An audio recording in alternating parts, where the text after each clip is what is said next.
अवतार मेहर बाबा की जय. Beloved God, help us all to love you more and more and more and more and still yet more till we become worthy of union with you.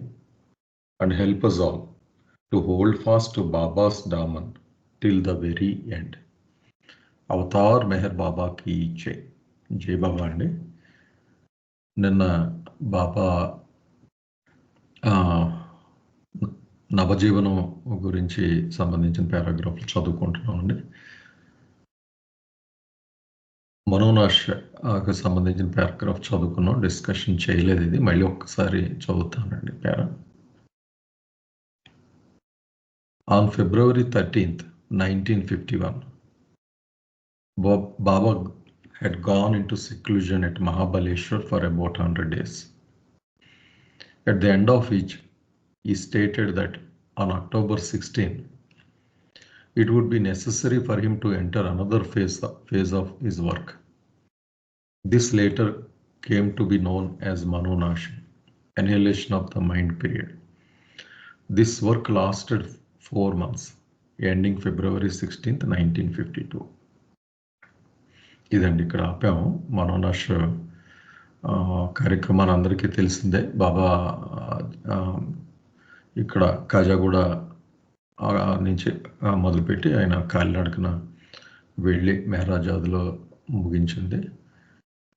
భవిష్యత్తు తరాలకి ఈ మనోనాశనం జరగడం ద్వారా వాళ్ళు భగవంతుడికి వైపుకి మళ్తారని బాబా ఈ కార్యక్రమం ప్రాశస్త్యం చెప్పడం జరిగింది. మిగిలిన వాళ్ళు యాడ్ చేయండి ఏమైనా ఉంటుంది దీనికి.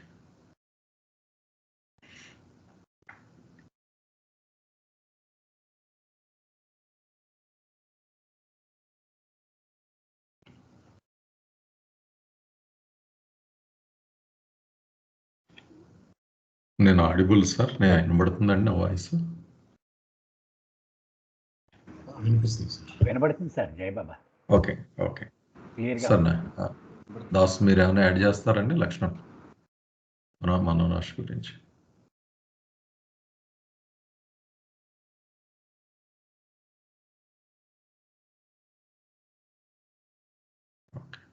నాగేశ్వర నేను చదివానండి, లేకపోతే మా ఇది 3 పారాగ్రాఫ్ అంటే కొద్దిగా చెప్పుకోవడం అవసరం అని అనిపించిందండి. చెప్పండి సార్, చెప్పండి.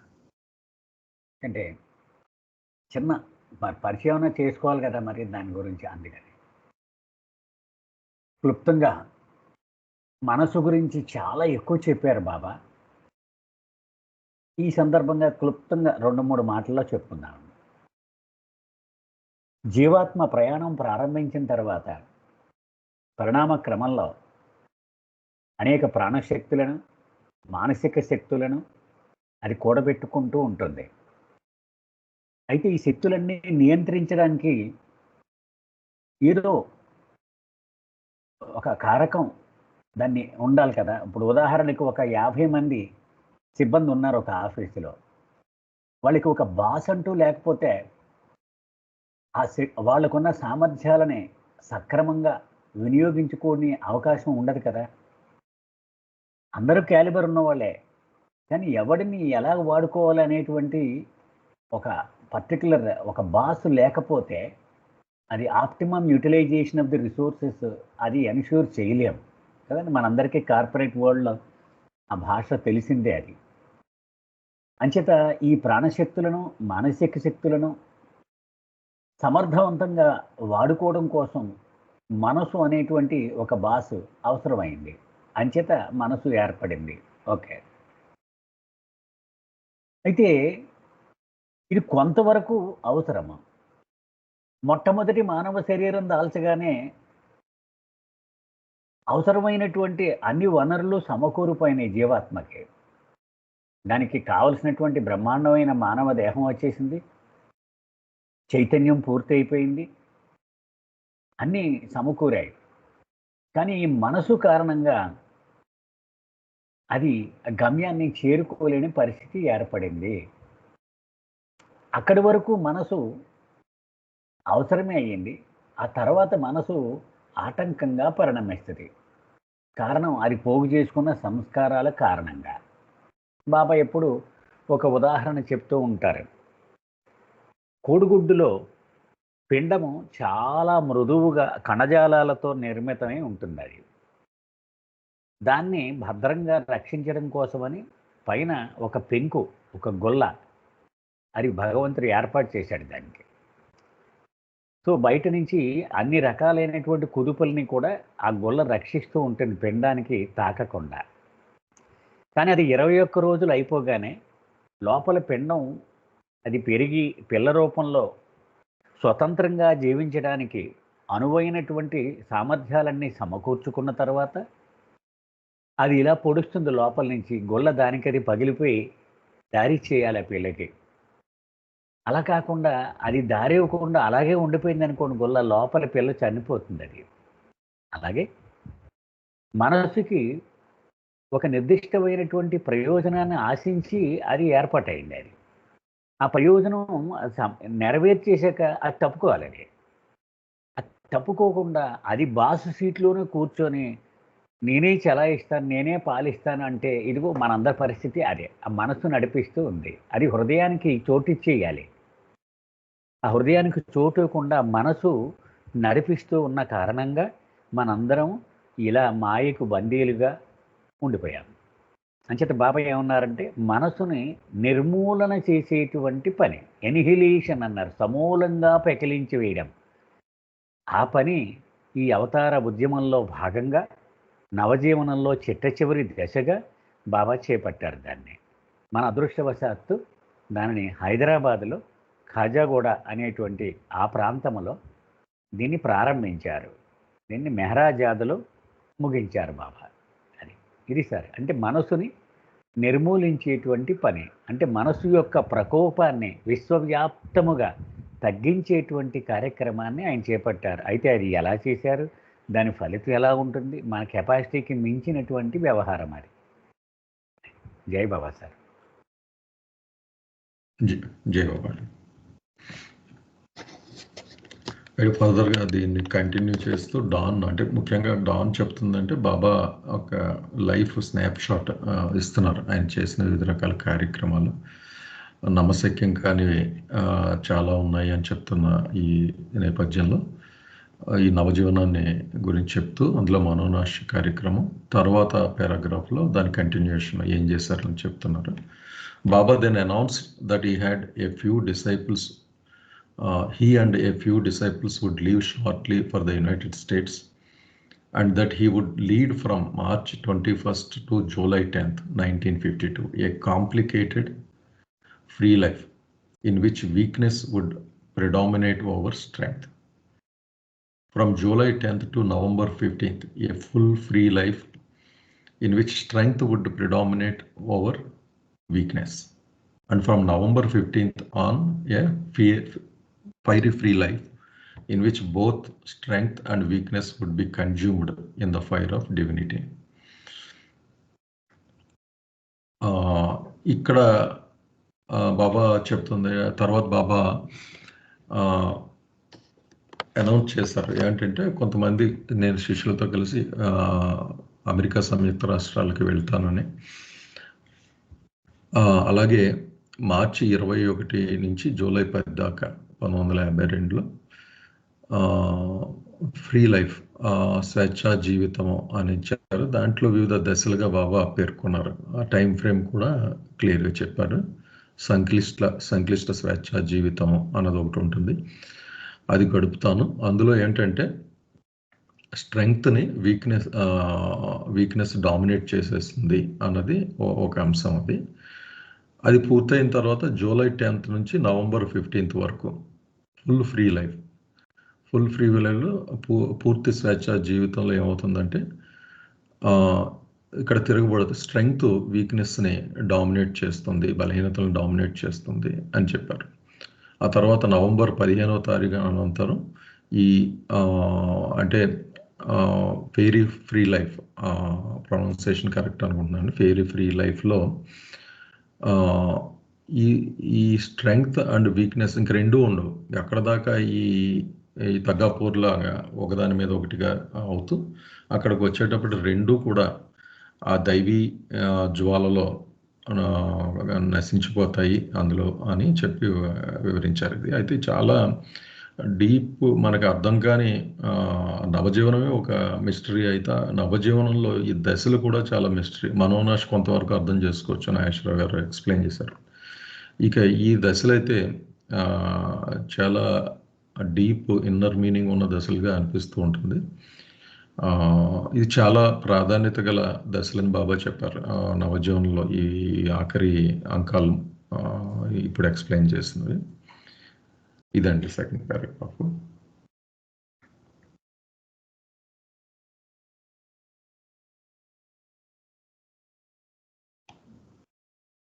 ఏమన్నా కామెంట్స్ ఉన్నాయండి దీని మీద? Jai Baba, sir. జై బాబా sir. In this regard, I would like to share some message given by Baba so that some idea we may get some idea. Can I share Okay, that sir. message, sir? Okay sir. Okay.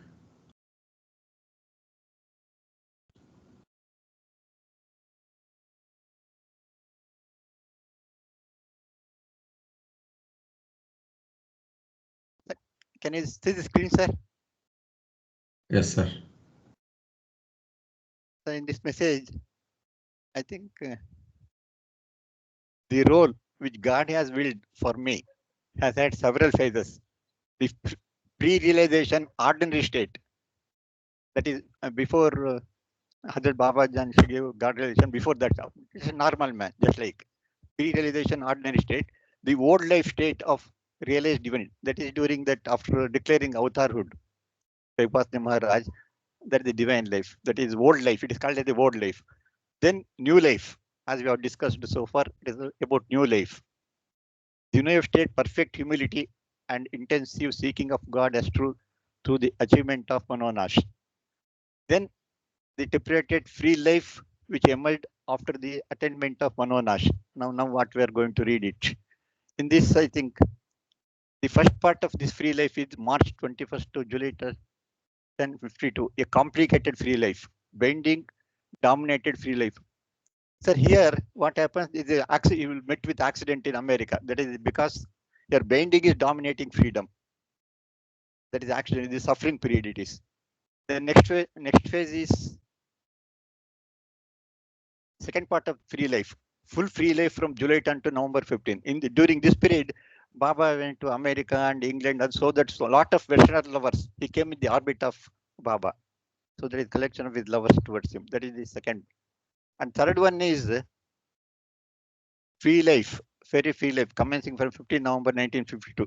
Both freedom and bindings are consumed in the fire of divine. So here this is most important phase of Baba's life, because during this time only Baba distributed his love for his lovers. That during this period only that Hamirpur, the two tours in Hamirpur and Andhra 1953-1954 tour of Andhra. So Baba started distributing his love to all his lovers. This is most important phase in his life. Before dropping his body, Baba has achieved all these things. So this is a message given by Baba in one book is there that is called Fairy.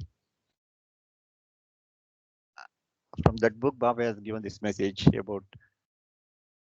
So this I would like to share with my lovers. So some information is there regarding this, sir. Thank you. Jai Baba. You can share your answer now. Okay.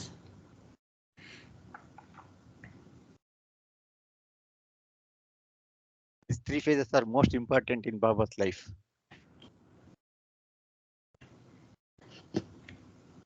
ఇక్కడ ఈ paragraph లో ఆయన అవతారుడుగా ఉన్నప్పటికీ కూడా ఒక stage లో, first stage లో బలహీనత అధికంగా ఉండటం, రెండో స్టేజ్ లో బలం అధికంగా ఉండటం, మూడో స్టేజ్ లో ఆ రెండు కూడా లేకుండా చేయటం అన్నది చెప్పారు కదా, 3 స్టేజెస్.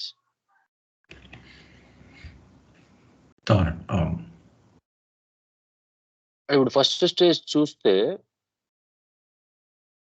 ఆయన కేసులో కూడా బలము బలహీనత అధికంగా ఉండటం తక్కువగా ఉండటం అనేది ఉంటుందా అసలు? As Avatar. అంటే నాకు Yeah. అర్థమైంది వాసు. సారీ చెప్పండి మీరేమి చెప్తున్నారు. అంతేనండి, అంతే. అంటే ఇప్పుడు నవజీవనం అన్నది యునిక్ ఆస్పెక్ట్ అండి. బేసికల్లీ ఆ డివినిటీ స్టేట్ నుంచి ఈ న్యూ లైఫ్కి వచ్చేటప్పటికి ఈ లివ్డ్ ఏ సీకర్ లైఫ్. అంటే ఇప్పుడు మనం యాజ్ అ సీకర్స్ ఏ ఫేజెస్లో వెళతామో అదే ఒక క్విక్ స్నాప్ షాట్ లాగా ఈ హాజ్ లివ్డ్ దట్. అది కదా బేసిక్గా ఆయన ఎక్స్ప్లెయిన్ చేసింది. అందులో ఒక సీకర్గా మనం వెళుతున్నప్పుడు జరిగే ఫేజెస్నే బహుశా వీక్నెస్ స్ట్రెంగ్త్ డామినేట్ చేయడం, నెక్స్ట్ ఫేజ్లో స్ట్రెంగ్త్ వీక్నెస్ని డామినేట్ చేయడం, ఈ డ్యూయల్ గేమ్ మళ్ళీ ఎండ్లో అంతమైపోవడం, ఇదంతా కూడా it's a prototyping model of అలా అనిపిస్తుంది నాకు న్యాచురల్గా. ఈ లివ్డ్ దట్ లిటరల్లీ. బేసిక్గా అంటే ఇంతకుముందు మనం డిస్కషన్లో చెప్పుకున్నాం. నవజీవనం ఇంట్రడక్షన్లో బాబూజీ ఆ బుక్ రాసినప్పుడు చెప్పారు, నాగేశ్వరరావు గారు చెప్పారు. బేసికలీ ప్రతి అవతార్హుడ్లో కూడా ఆ తరం సీకర్స్కి ఒక కొత్త మోడల్ డిఫైన్ చేయాల్సి ఉంటుంది. ఆ లివింగ్ అంటే అప్పుడున్న స్థానిక పరిస్థితులు, కాలమాన పరిస్థితులను బట్టి పాత పద్ధతులు అంతగా సూట్ కావు కనుక ఈ రీమోడల్స్ దట్ బేసికల్లీ అండ్ ఈ లివ్స్ దట్ చేసి ఒక పుష్ మళ్ళీ అందరికీ ఈ మోడల్ పెర్ఫెక్ట్ అనేది ఆయన ఇంట్రడ్యూస్ చేస్తారు అని చెప్తారు. ముఖ్యంగా బాబా వచ్చినప్పుడు చెప్పింది ఏంటంటే అదే ఇంట్రడక్షన్లో బాబుజీ ఏమంటారంటే ఈ అవతార్హుడ్లో యూనిక్ కేసు అంటే ఇదివరకు కాలం చాలా మారిపోయింది మానవాళి. బేసిక్గా ఇదివరకు అట్లాగా జ్ఞానాన్ని సీక్ చేసుకోవాలి, అన్వేషించాలి అంటే ఏదో ఒక గురువు వ్యవస్థలోకి వెళ్ళడమో, అడవుల్లోకి వెళ్ళడమో, ఏకాంతంగా కూర్చోవడం, ఒక బాగా చదువుకున్న వాళ్ళు స్కాలర్స్ మధ్యన కూర్చుని అంటే అన్ని ఫ్యామిలీని వదిలిపెట్టి వెళ్ళడం అనేది కాన్సెప్ట్ ఉండేది. అది అవసరం, ఇది కుదరదని కూడా చెప్పారు. ఇది కనుక బేసికల్లీ నీ ఫ్యామిలీ మ్యాటర్స్లో ఉంటూనే, నిత్య వ్యవహారాల్లో ఉంటూనే నువ్వు ఈ జర్నీని సాధించవచ్చు అన్నది చాలా ఈ అవతార్హుడ్లో అవతార్ బాబా అవతారుడుగా వచ్చినప్పుడు ద గ్రేట్ ఇంట్రడక్షన్ అది ఈ మనందరికీ కూడా అనమాట. మనం రెగ్యులర్గా మన పనులు చేసుకుంటూ ఉంటాం, ఉద్యోగాలు చేసుకుంటూ ఉంటాం, ఫ్యామిలీతో ఉంటాం, but internally we can journey through అనమాట యాజ్ ఎ సీకర్. అది యూనిక్ అని చెప్తారు. అందులో బాబూజీ ఇంట్రడక్షన్లో చెప్పింది అది. అయితే ఇక్కడ ఎందుకు చెప్తున్నానంటే ఆ పాయింట్ దానికి సంబంధించింది ఈ దానికి మోడల్ చేయడంగా అంటే మీరు అడిగిన ప్రశ్న అవతారుడికి అవసరం ఏముంది అంటే, but that's what new life is all about. Manonash కానీ ఆ తర్వాత ఎండ్లో ఫ్రీ లైఫ్ అనేది. కానీ డీప్ ఇంటర్నల్ మీనింగ్ ఏంటి అన్నది మనకు తెలియదు. ఆయన ఎగ్జాక్ట్ చేసిన కార్యక్రమం ఏంటి అన్నది నాకంత ఐడియా లేదు. జై బాబా అండి. Sir, during these three phases, Baba exhibited his three different attributes. One is suffering because he's being as a normal human being. So he has taken the suffering of the humanity. So that is the first phase. To take the suffering of humanity, he has undergone that accident. That is the car accident.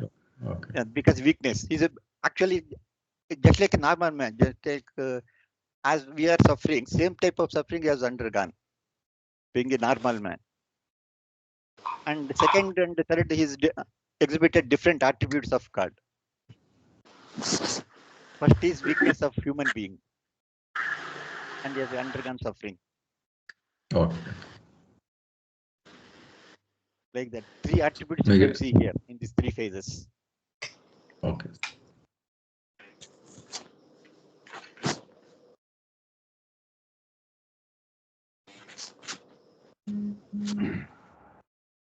Dasu Nageswararao గారు introduce add చేస్తారండి. అందరూ అయిపోతే నేను చెప్తానండి. ఎవరన్నా వాసు అడిగిన ప్రశ్న ఏంటంటే అండి, అవతారుడు అయ్యుండి ఆయన కూడా బలహీనతను డామినేట్ చేయడం ఈ ఫేజ్లన్నీ ఆయన జీవితంలో ఎందుకు ఉండాలి?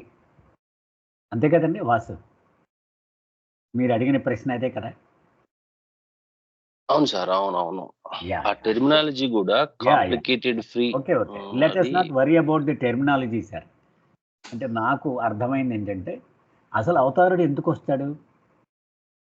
హాయిగా దివ్యానందమయ పరిస్థితిని, infinite bliss, infinite power, infinite knowledge ఇవన్నీ ఉన్నాయి కదా.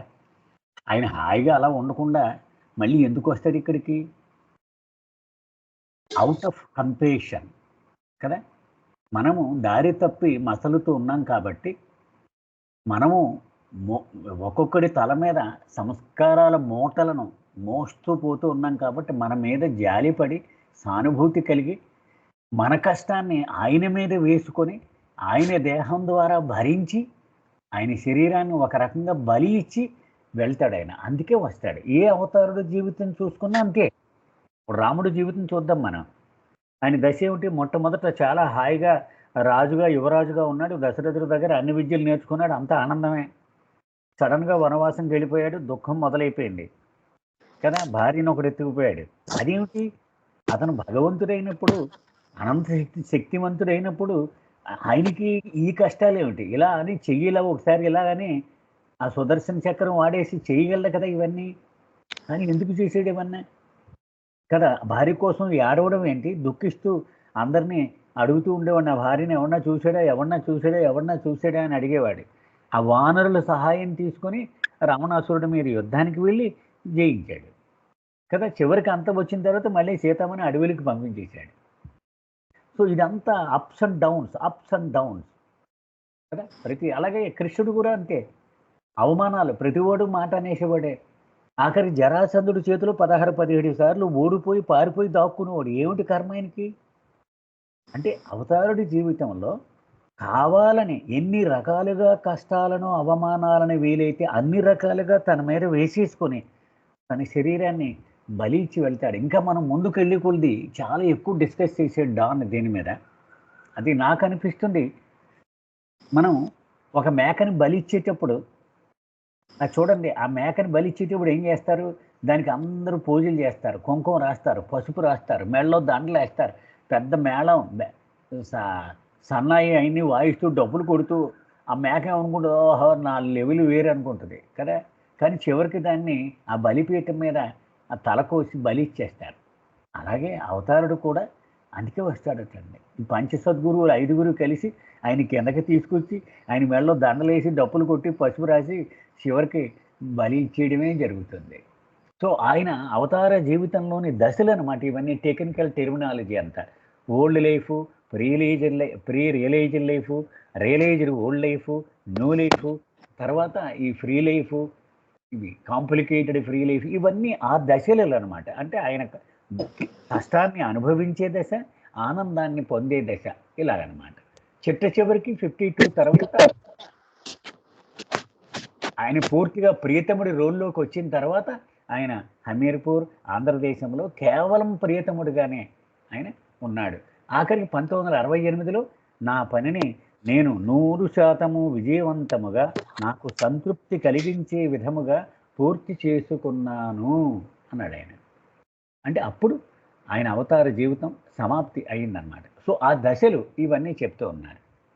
Okay sir. Okay sir. జై బాబా. జై బాబా.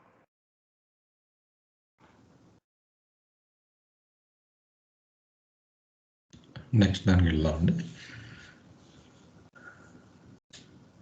On April 20th, 1952, Baba arrived in New York with 6 men and 6 women disciples of both Eastern and Western origins.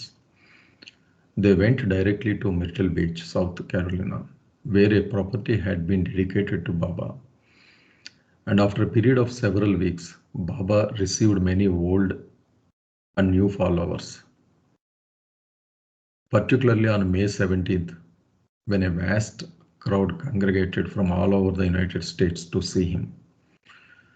అది అంతకుముందు చెప్పినట్టు నేను యునైటెడ్ స్టేట్స్కి వెళ్తున్నానని చెప్పారు.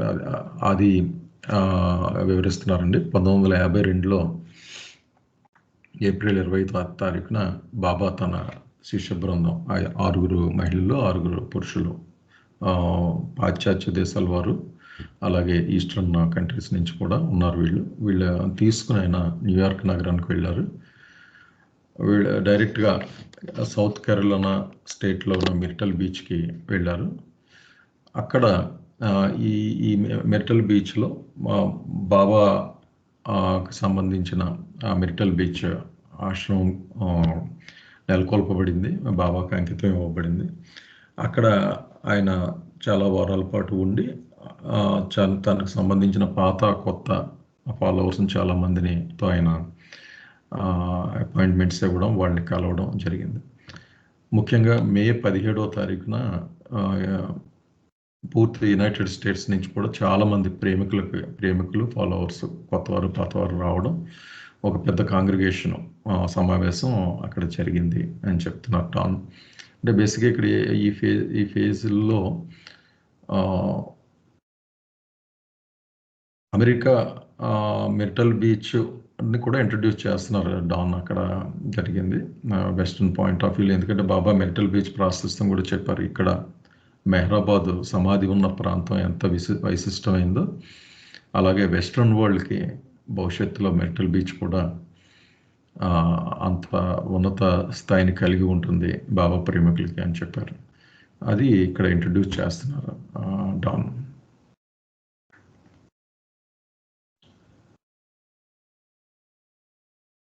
ఏమన్నా కామెంట్స్ ఉన్నాయండి?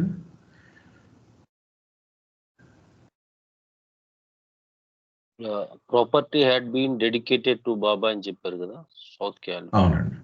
అవునండి, అవును.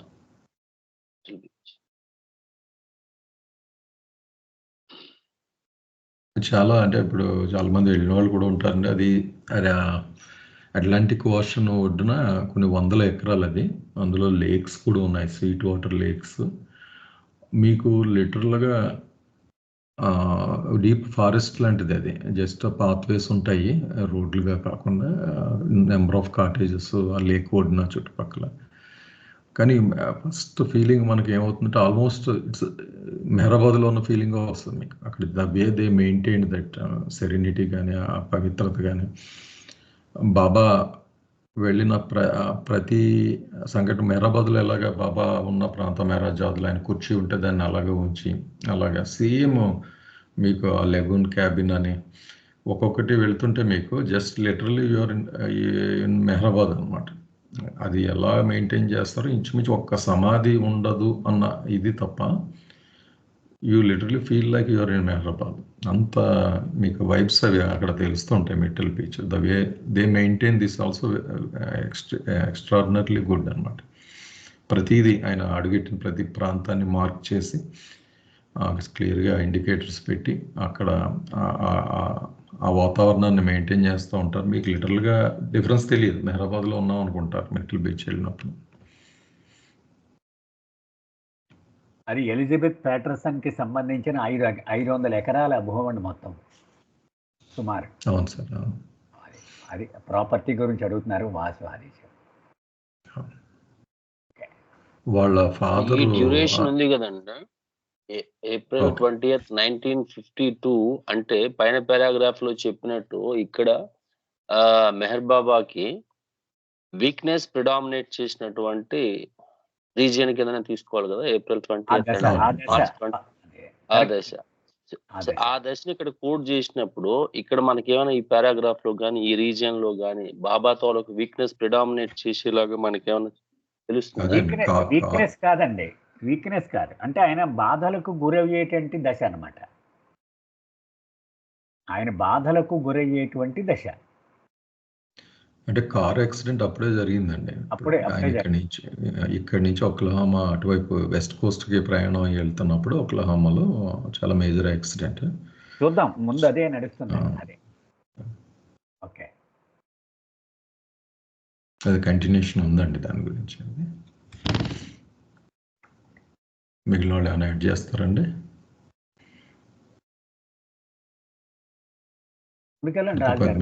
ముందుకెళ్దాం. అలా క్లాస్ ఇక్కడ పద్మిని గారిది అయిపోయిందండి. ఇది శ్రీలక్ష్మి గారు అండి. నెక్స్ట్ జయబాబా అమ్మ ఉన్నారా అండి గ్రూప్లో?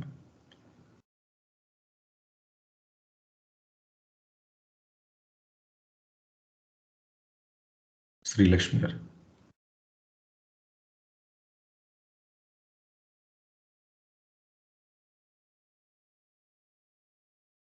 మ్యూట్లో ఏమైనా ఉన్నారేమో చూసుకో.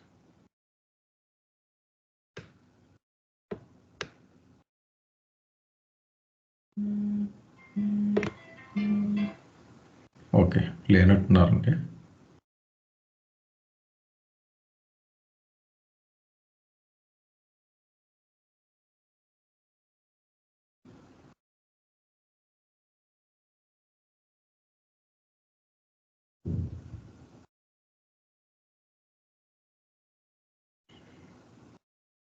ఓకే, ఎవరన్నా చదువుతారండి? నేను కంటిన్యూ చేశాను. జాయిన్ అయ్యారండి శ్రీలక్ష్మి. జాయిన్ అయ్యారండి. జాయిన్ అయ్యారండి. అమ్మ ఉన్నారా శ్రీలక్ష్మి గారు? జయబాబా అండి. జయబాబా. జయబాబు, అదే మీది ఇక్కడి నుంచి చదవాలండి మీరు. Okay. The group then set out.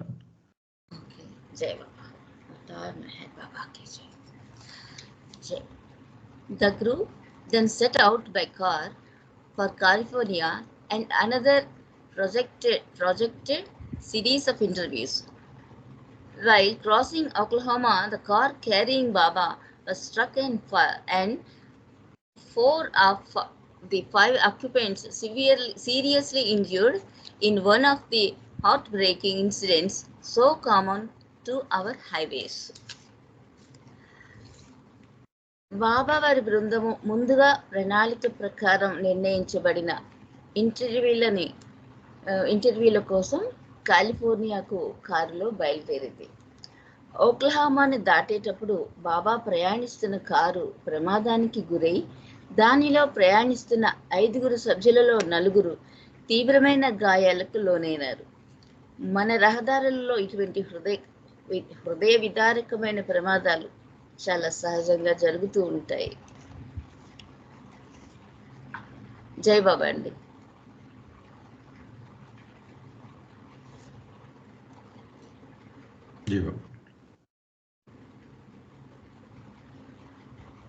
ఇది కంటిన్యూ చేసేయండి అమ్మా, లేకపోతే చిన్నదిగా ఒకేసారి డిస్కస్ చేద్దాం. Okay. In the nearby little town of Prague, Oklahoma, there existed by great good fortune a small private hospital operated by Dr. Bunsen. The efforts of this man and his tiny staff, confronted with a mass of bloody flesh and stained clothing in which were entangled a silent master and his injured companions, is certainly an epic in the constant drama of the medical world in its ceaseless battle to elevate misery and prolong life. As the tangle of misery was gradually sorted out, it became clear that no one was in immediate danger, but the number of broken bones and the areas of skinless and eroded flesh were formidable. For days, the dull and dreary routine of sitting, cleaning, bandaging, and pumping into enough new life went on. Baba's broken left leg and arm and severe contusions of the face were not the most severe of the injuries, but among the most painful. After 2 weeks, the party returned by ambulance to South Carolina, and a period of recuperation.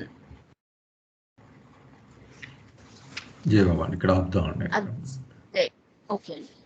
కొంచెం పెద్ద paragraph కదా, ఇది కొంచెం కాంప్లికేటెడ్గా ఉంది terminology ఇది. Okay అండి, చెప్పండి అమ్మా. ఇది అదృష్టవశాత్తు ఈ ప్రమాద స్థలానికి దగ్గరలోని ప్రేగ్ అనే చిన్న పట్టణంలో డాక్టర్ వల్సన్ అనే డాక్టర్చే నడపబడుచున్న ఒక చిన్న ప్రైవేట్ ఆసుపత్రి ఉంది.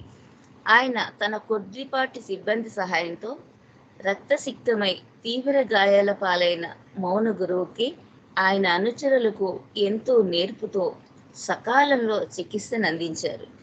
ఆ తీవ్ర విషాద పరిణామాల నుండి కాస్త కుదుటపడినప్పుడు వారిలో ఎవరు అత్యవసర పరిస్థితుల్లో లేరు, కానీ విరిగిన ఎముకలు, ఛిద్రమైన కండరాలు విషమ పరిస్థితికి చేరాయని అర్థమైంది. విరిగిన ఎముకలను సరిచేసి సక్రమంగా అమర్చటం, గాయాలను శుభ్రం చేసి కట్టుకట్టడమే కాకుండా నిరాశమయమైన రోజులలో కొత్త ఊపిరిని పూరించటం వంటి దినచర్య కొన్ని రోజుల పాటు కొనసాగింది. బాబా యొక్క విరిగిన ఎడమకాలు, చెయ్యి మరియు ముఖం పైన తగిలిన తీవ్రమైన కరుడు కట్టిన గాయాలు అతి తీవ్రమైనవి కాకపోయినా భరించలేనంత నొప్పిని, బాధను కలిగించేవి. 2 వారాల అనంతరం బాబా వారి బృందంతో అంబులెన్స్లో సౌత్ కెరోలినాకు కోలుకునేందుకు తిరిగి వచ్చారు. జై బాబా అండి. జై బాబా.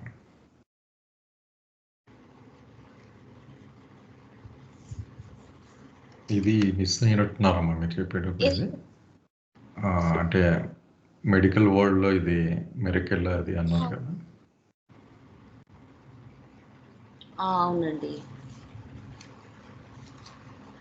The efforts of this man is tiny staff అంటే డాక్టర్ గారి గురించి చెప్తున్నారు. Confronted with a mass of bloody flesh and stained clothing. చెప్పానండి. ఇవి చూడండి, ఆయన తన కొద్దిపాటి సిబ్బంది సహాయంతో రక్తసిక్తమై తీవ్ర గాయాల పాలైన మౌన గురువుకి, ఆయన అనుచరులకు ఎంతో నేర్పుతో సహాయాన్ని సకాలంలో చికిత్సను అందించారు. ఆ తర్వాత ఈ తీవ్ర విషాద పరిమాణం నుంచి కాస్త కుదుటపడినప్పుడు వారిలో ఎవరూ అత్యవసర పరిస్థితుల్లో లేరు, కానీ విరిగిన ఎముకలు, ఛిద్రమైన కండరాలు విషమ పరిస్థితి చేరాయని అర్థమైంది అని. అంటే ఈ certainly an epic in the constant drama of the medical world in its ceaseless battle to alleviate misery and prolong life. అంటే వైద్య ప్రపంచంలో ఒక విధంగా ఒక గొప్ప మిరకిల్ అన్నట్టుగా ఒక హిస్టారిక్ ఎపిసోడ్ అన్నట్టుగా చెప్పారు. రాజుగారు ఒక్క మాట అండి, చిన్న మాట చెప్పండి. ఇప్పుడు మనం ఆల్రెడీ అనువాదం చేసిన టెక్స్ట్ ఉంది, అది చదివేస్తున్నాం మనం. అది అందులో కొన్ని సెంటెన్సులు కుదించడం కూడా జరిగిందండి. ఎందుకంటే ఇంట్రడక్షన్లో చాలా కష్టం అయిపోతుంది అని చెప్పి కొన్ని తగ్గించడం కూడా జరిగింది. అంచేత టెక్స్ట్ని మనం అనువాదమే చదివేస్తే కొన్ని లైన్లు మిస్ అయ్యేటువంటి పరిస్థితి తప్పనిసరిగా ఎదురవుద్దండి. అంచేత అది మనం చదువుకొని మనం అర్థం చేసుకొని మనం ఫ్రీగా చెప్పడానికి వాడుకుంటే మంచిది, కానీ ఆ టెక్స్ట్ చదివేస్తే మనకి పర్పస్ సర్వ్ అవ్వదు మన డిస్కషన్ అని నా అభిప్రాయం అండి. జై బాబా. ఓకే,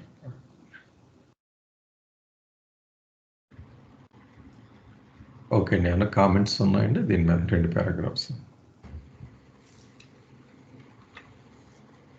అది మీరు వాసు ఇందాక అన్నది కంటిన్యూషన్ అండి. అది ఏం జరిగింది? అవును. అంటే ఇప్పుడు ఈ యాక్సిడెంట్ అయింది కాబట్టి ఇక్కడ అందుకనే రాశారేమో, constant drama of the medical world in the ceaseless battle to alleviate misery and prolong life.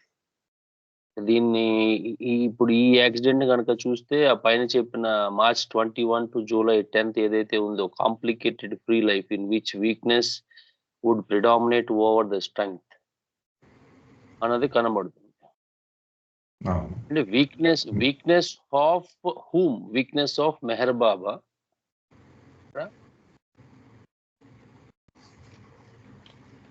అలానే తీసుకోవాలి కదా మరి. మీకు బ్రేక్ అయిందండి వాయిస్, మళ్ళీ ఒక్కసారి రిపీట్ చేయండి. అదే ఇప్పుడు యాక్సిడెంట్ అయినటువంటి సీన్ గనక చూస్తే ఆ పైన చెప్పిన స్టేట్మెంట్ మ్యాచ్ అవుతుంది. కాంప్లికేటెడ్ ఫ్రీ లైఫ్ లో భాగంగా ఇది జరిగింది అని. March 21 to July 10 in between రీజనే కాబట్టి ఇది. సో ఆ కాంప్లికేటెడ్ ఫ్రీ లైఫ్ లో వీక్నెస్ ప్రిడామినేట్ చేస్తుంది స్ట్రెంగ్త్ అనేటప్పుడు మనం జనరల్ గా ఈ సీన్ మనకు అర్థం అవుతుంది కాబట్టి వీక్నెస్ డామినేట్ చేసిందంటే వీక్నెస్ ఆఫ్ మెహర్ బాబానే తీసుకోవాలి కదా అంటున్నా. అవతారుడు జీవితం చూసినప్పుడు అవతారుడు కొన్ని సందర్భాల్లో ఓడిపోయినట్టు కనపడతాడండి, కొన్ని సందర్భాల్లో గెలిచినట్టు కనపడతాడు. ఓకే, అదనమాట. అలా తీసుకుంటే సరిపోద్ది. అది ఎవరి వీక్నెస్ అలా తీసుకునే కంటే అవతారుడు ఓడిపోయినట్టుగా మనకు కనిపిస్తాడు.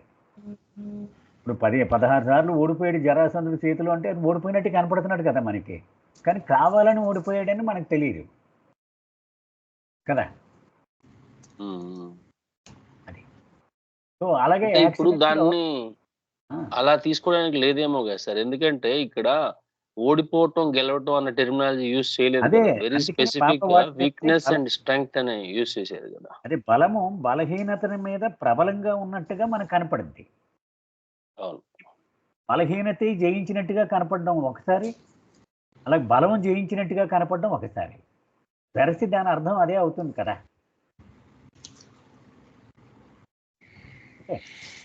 ఆర్ఎల్స్ ఇంకొక విధంగా విశ్వాత్మకమైనటువంటి వీక్నెస్ తన మీద వేసుకోవడం అన్న మీనింగ్ రాదండి. అంటే ఒరిజినల్ గా అది అల్టిమేట్ మీనింగ్ అదే. బయటికి కనిపించేటువంటి పరిస్థితి ఇక్కడ మనం చెప్పుకునేది. బయటికి ఎలా కనిపిస్తుంది మనకి. అంటే అవతారుడు గెలిచినట్టున్నా ఓడినట్టున్నా లేకపోతే ఎలా కనిపించినా అదంతా కూడా తన కోసం కాదు కదండి. అదంతా అది చివరిలో అదే చెప్పాడు కదా. చివరిలోకి వచ్చేటప్పటికి ఇది గెలవడం లేదు, ఓడిపోవడం లేదు, బలం లేదు, బలహీనత లేదు, రెండింటిని అధిగమించినటువంటి ప్రేమోజ్వల స్వేచ్ఛ జీవితం గడిపాను అన్నాడు కదా. అంటే ఇక్కడ విక్టరీ అండ్ లాస్ యూజ్ చేయట్లేదు సార్. వెరీ స్పెసిఫిక్ గా మనకి స్ట్రెంగ్త్ అండ్ వీక్నెస్ ఏ మాట్లాడుతున్నారు కాబట్టి అదే కరెక్ట్ మాట్లాడదాం. అనిపిస్తుంది. ఇప్పుడు అదే అనుకున్నాం. అంటే మనం అర్థం చేసుకోవడానికి వాడుతున్నాం తప్ప ఆ పదాలు ఇక్కడ అవతారుడికి బలహీనత ఏమిటి, బలహీనతలు ఏమి ఉండవు. కానీ టెంపరీగా మనకి బలహీనత ఓడిపోయినట్టుగా కనపడతాడు. బలహీనత అంటే నా ఉద్దేశం అది వీక్నెస్ కాదు. ఏమండి, అతనికి వీక్నెస్ ఉందని కాదు అది. అంటే అతను బలం కోల్పోయినట్టుగా కనపడతాడు. ఇప్పుడు ఓడిపోవడం అంటే ఒక ఇలాంటి అంటే మనం ప్రాపంచికంగా థింక్ చేసేటువంటి ఒక నెగిటివ్ థింక్ సబ్జెక్ట్ అవడం అని అంటే ఓడిపోవడం అంటే ఓడిపోవడం కాదు అసలు. అది కరెక్ట్. ఆ సెన్స్. జై బాబు. అదే అవును. అలాంటప్పుడు లూజ్ అండ్ విన్ అన్న టెర్మినాలజీ సూట్ కాదు ఇక్కడ. వీక్నెస్ అండ్ స్ట్రెంగ్త్ అన్నదే సెట్ అవుతుంది. Correct. Okay let us go ahead sir, no problem. ఇప్పుడు జయబాబా అండి, బేసికల్గా ఏంటంటే అండి, అవతార సద్గురు is a blend of manhood, godhood అండి.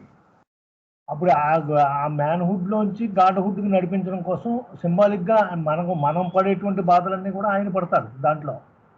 ఆయన సింబాలిక్గా మనల్ని రక్షించడం కోసం ఆయన జీవితంలో మనకు జరిగేటువంటి సంఘటనలన్నీ జరిగినట్టుగా మనకు కనిపిస్తాయండి ఇవన్నీ.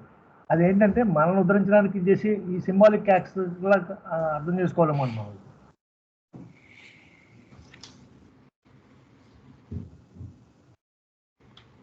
అవునండి, అవును.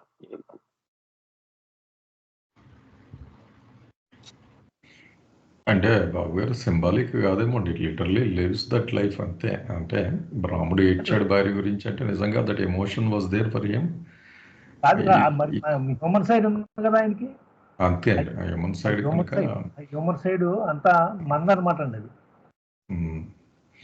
లేకపోతే నటిస్తే మనం కనెక్ట్ అవ్వం.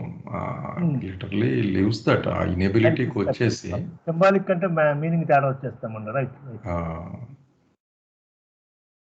బాబా కాలు ఇరిగింది అంటే లిటరలీ టుక్ దట్ పెయిన్. అంటే బాబా ఒక చిన్న కథ చెప్తారు కదండి. ఇప్పుడు మెడలో ఎవరు ఆంధ్రా నుంచి వెళ్ళిన ప్రేమికులు దండేస్తే అందులో కండచెమలు ఉంటాయి, కొడుతూ ఉంటాయి. మెహ్రా రియలైజ్ అవుతుంది అక్కడ దూరంగా గదిలో ఉండి కిటికీలోంచి చూస్తూ ఉంటుంది. చూసి ఈరొచ్చిని పిలిచి ఏదో ఇబ్బంది పడుతున్నారు బాబా వెళ్ళి అడిగంటే ఆ దండ తీస్తే అందులో కండచెమలు కుట్టాకని నవ్వుతూ ఉంటాడు ఆయన ఆ ప్రేమికుల దగ్గర. అంటే వాళ్ళు దండ వేశారు, వాళ్ళు పలకరించిన తర్వాత ఇవన్నీ బుబ్బోయి ఉంటాయి అన్ని కుట్టిన చోట.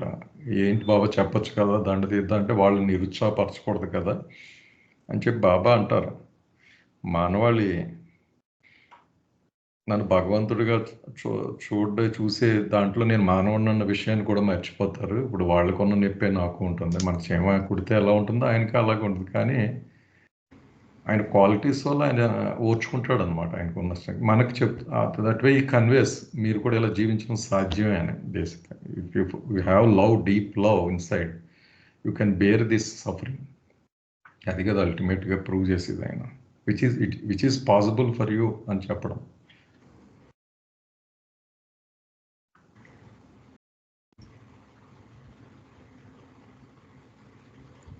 కొంచెం పారాగ్రాఫ్ అదే వర్డింగ్స్ అవి కాంప్లికేటెడ్గానే ఉన్నాయి కానండి. బట్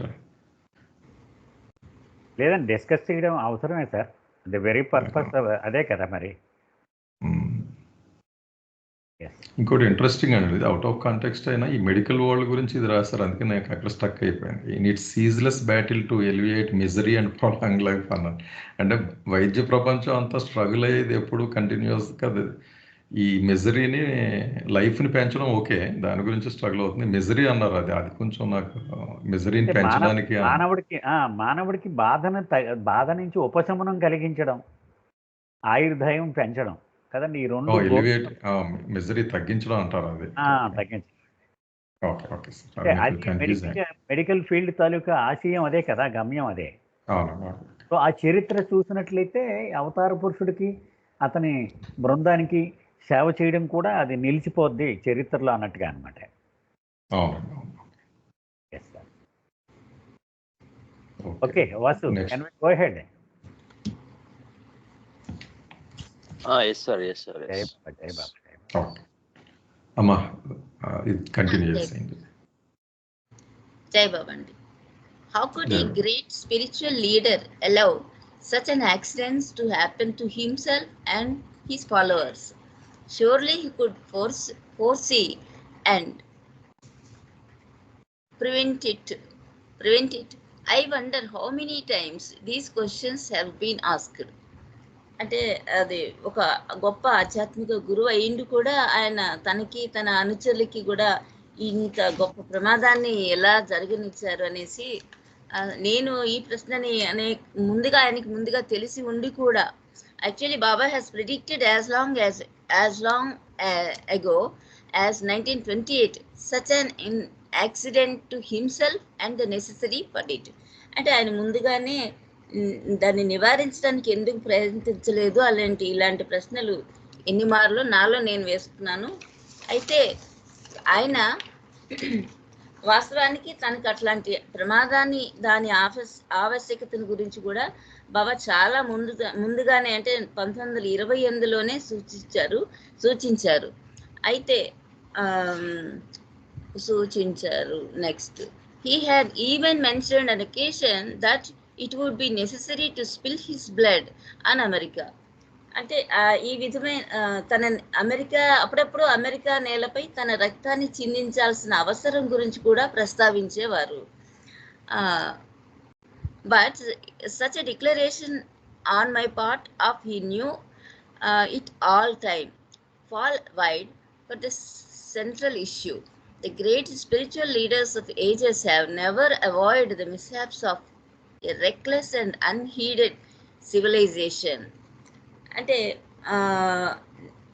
ఈ విధమైన ప్రకటన వల్ల నేను ఆయనకి అన్ని ముందుగానే తెలుసునని భావించాను. అయితే గత యుగాలకి చెందిన గొప్ప ఆధ్యాత్మిక గురువులు ఎవరు కూడా ఈ లక్ష్య పెట్టనితనము లేదా ఖాతరు చేయని ఈ నాగరికత ప్రపంచం రాబోయే విపత్తులను తప్పించడానికి వాళ్ళెవరు కూడా ప్రయత్నం చేయలేదు.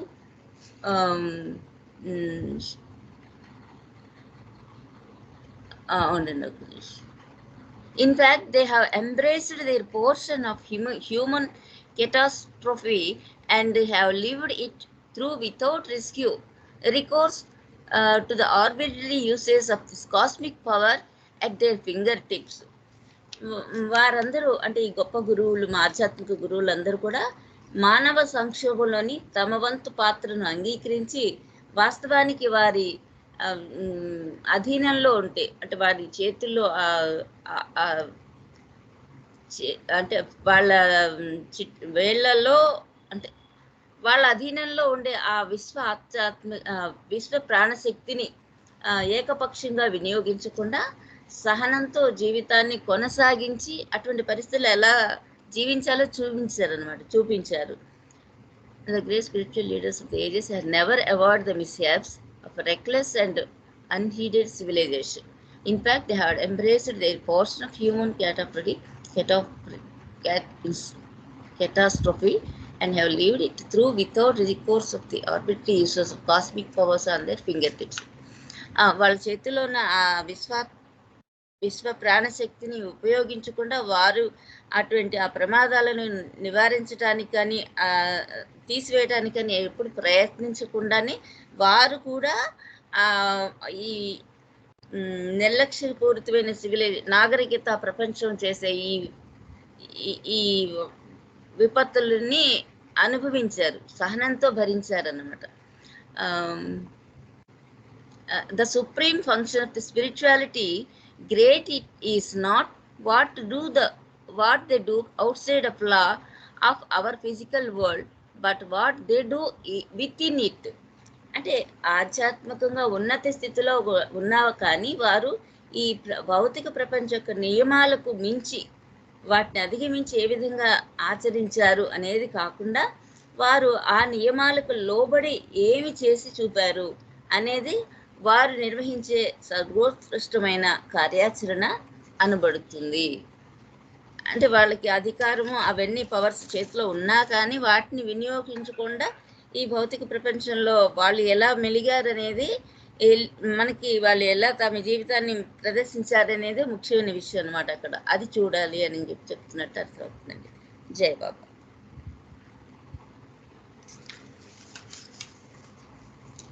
జై బాబా.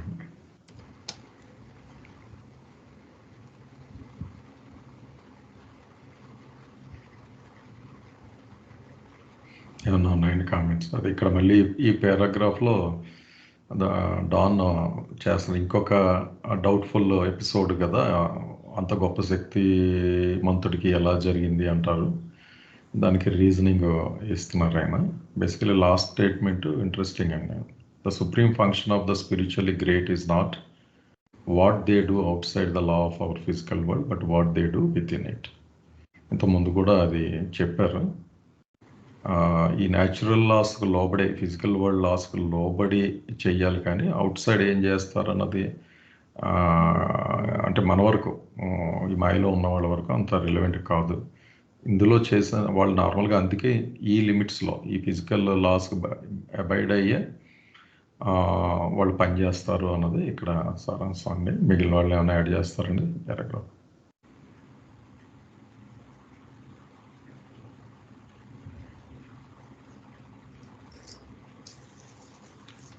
యాక్సిడెంట్ జరుగుతుంది అనేది యాజ్ అన్ అవతార్ ఆయనకి ముందుగానే తెలుసు. అంటే 1928లోనే కోట్ చేశారని చెప్తున్నారు కాబట్టి ఆయన నోటీస్ లోనే జరిగినట్టు కదా ఆబ్వియస్ గా. అయినప్పటికీ కూడా ఆయన రక్తాన్ని అక్కడ చిందించాల్సిన అవసరం ఉంది కాబట్టి దీన్ని ఎలో చేశారు అన్నట్టుగా మనం తీసుకోవచ్చాము ప్రాబబ్లీ. బట్ ఇప్పుడు ఒక లైన్ రాశారు, the great spiritual leaders of the ages have never avoided the mishaps of reckless and unheeding civilization అన్నారు కదా.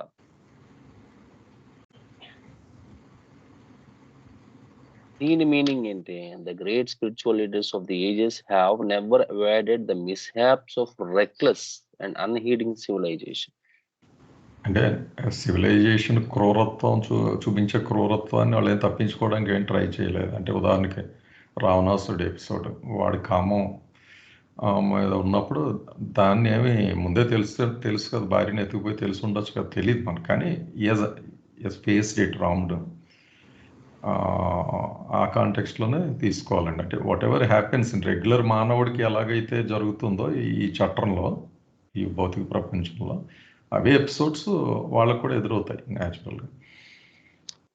దాన్ని ఏదో షార్ట్ కట్లో వెళ్ళిపోవడం అన్నది ఉండదు. Just they accept it what ever comes in there వే. అంటే ఇక్కడ మీకు డౌట్ ఆ వర్డింగ్ అండి, రెక్లెస్ అండ్ అన్హీడింగ్ సివిలైజేషన్ అసలు ఏంటి దాని మీనింగ్ యాక్చువల్ గా? అంతేనా మీరు చెప్తున్నట్టుగా?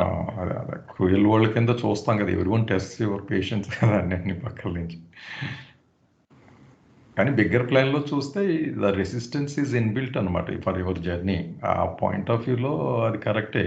కానీ మనం ఉన్న ఇప్పుడు సముద్రంలో ఈత్తున్నాం అనుకోండి, ఎక్కడో పడిపోయాం, తల బయట కట్టి ప్రాణం కోసం ఇది ప్రతి కెరటం కొండలా వచ్చి పడిపోతున్నట్టు ఉంటుంది. ఆ స్టేజ్లో ప్రతిదీ క్రూయాలిటీ కింద కనబడదు, ఏంటి నాకెందుకు జరుగుతుంది. అదే హెలికాప్టర్ ఎక్కి పైకి వెళ్ళి సముద్రం చూస్తే చాలా ప్రశాంతంగా ఉన్నట్టు కనబడదు, అలా కెరటాలే లేనట్టు. ఫ్లైట్లో వెళ్తుంటే బ్లూగా అందంగా కనబడుతుంది, కానీ కిందకి వెళ్ళి మనం స్ట్రగుల్ అవుతున్నప్పుడు ప్రతి కెరటం నీకు ఛాలెంజ్.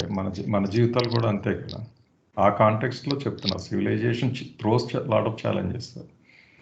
నీ మొర ఏమి ఉంది, అది it goes on, you have to face it. వాళ్ళు అదే చేస్తారు.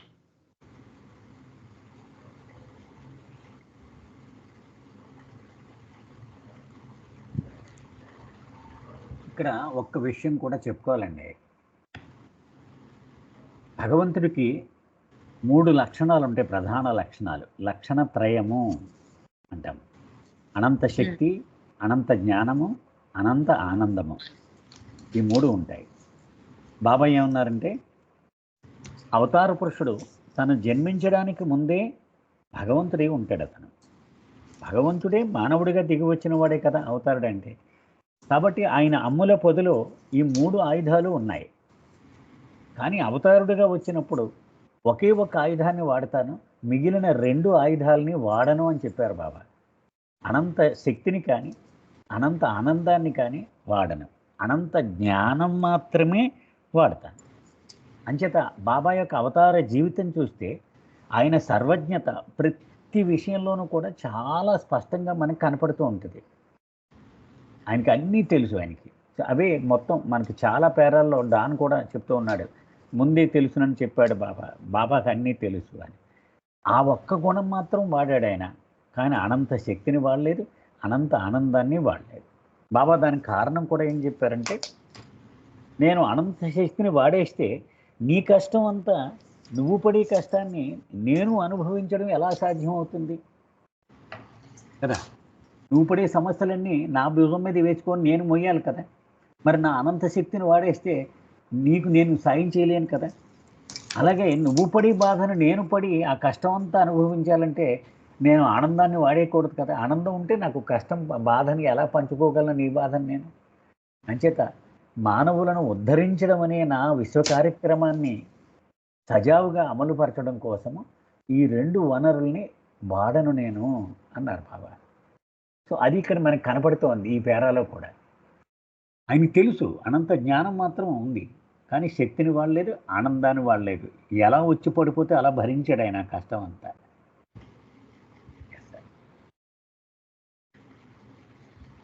ఈ సెంటెన్స్, లాస్ట్ సెంటెన్స్ మనం గతంలో కూడా చెప్పుకున్నామండి.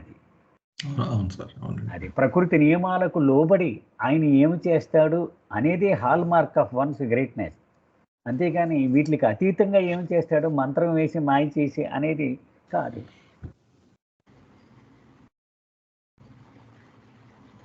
మొత్తం అంతకాలం ఆ చరిత్ర నిలబడడానికి కూడా కారణం ఈ ప్రిన్సిపల్ అనమాట. అవతారుడు వచ్చినప్పుడు ఆయన దీనికి బైండ్ అయి ఉండడం వల్లే అంత సస్టైన్ అవుతుంది ఆయన జీవితం.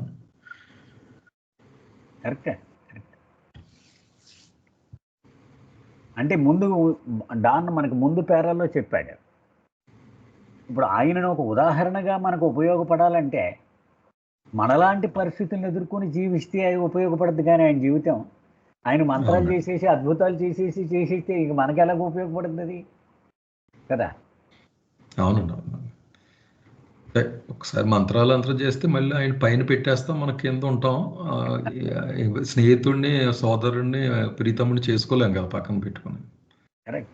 దాని గురించి కూడా ఈ హ్యాస్ టు గివ్ అప్ అనమాట. మీరు అన్నట్టు అనంతమైన ఆనందం అని లిటరల్గా.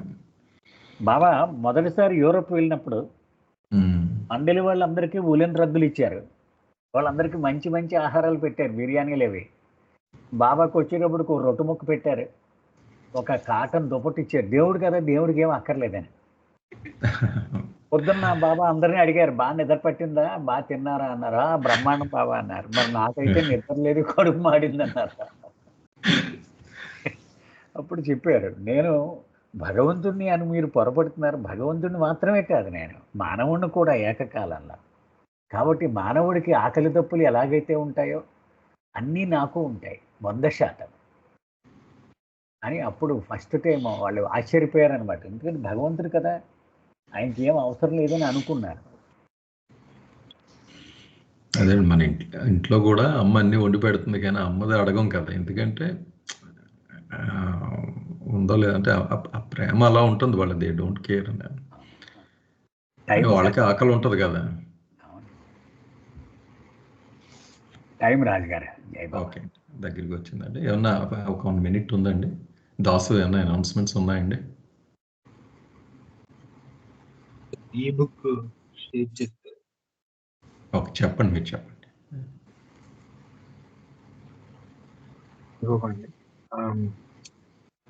ఇంకా త్వరలో గాడ్ స్పీక్స్ యొక్క ప్రధానమైన విషయంలోకి ప్రవేశించబోతున్నాం కాబట్టి ఎవరైతే గతంలో దాన్ని చదవలేకుండా ఉన్నారో లేదా దాన్ని అర్థం చేసుకోవడంలో కొంత ఇబ్బంది పడ్డారో వాళ్ళ కోసం నాగేశ్వరరావు గారు ఒక సమ్మరీ లాంటిది తయారు చేశారండి. అంటే గాడ్ స్పీక్స్ లో చెప్పబడిన విషయాన్ని సంక్షిప్తంగా అంటే పూర్తిగా వివరంగా కాకుండా దాన్ని ఒక టూకీగా ఎబ్రిడ్జ్ చేస్తూ ఒక డాక్యుమెంట్ రాశారు. ఒక 20 పేజీల డాక్యుమెంట్.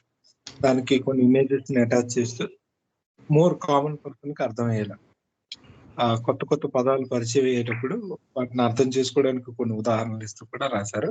వీటన్నిటితో కూడిన డాక్యుమెంట్ అనేది గాడ్ స్పీక్స్ ఫర్ బిగినర్స్ అనే టైటిల్ తో సిద్ధమైందండి. అది రివ్యూ కూడా చేయబడింది ఈ కొంతమంది బాబా ప్రేమికుల చేత. సో దాన్ని మీ అందరితో పంచుకోవాలని అనుకుంటున్నాం. సో దట్ మీరు దాన్ని ఎవరైనా తెలియని వాళ్ళు ఉంటే దాన్ని చదివి అర్థం చేసుకొని సో మన యొక్క ఈ బుక్ రీడింగ్ జర్నీలో సాఫీగా నడక సాగేలా ఉపయోగపడుతుంది అనే ఉద్దేశంతో అది రాజు గారు దాన్ని షేర్ చేస్తారండి.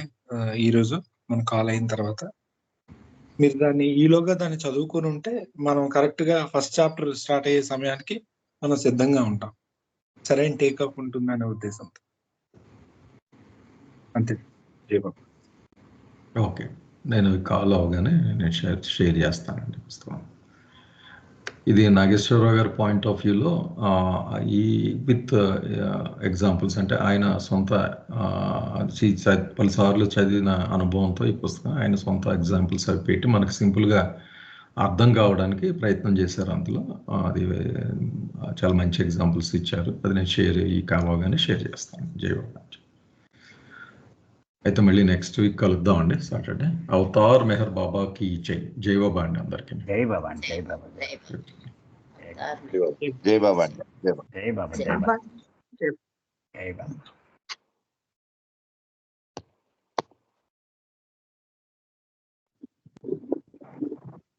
అవతార్ మెహర్ బాబాకి జై.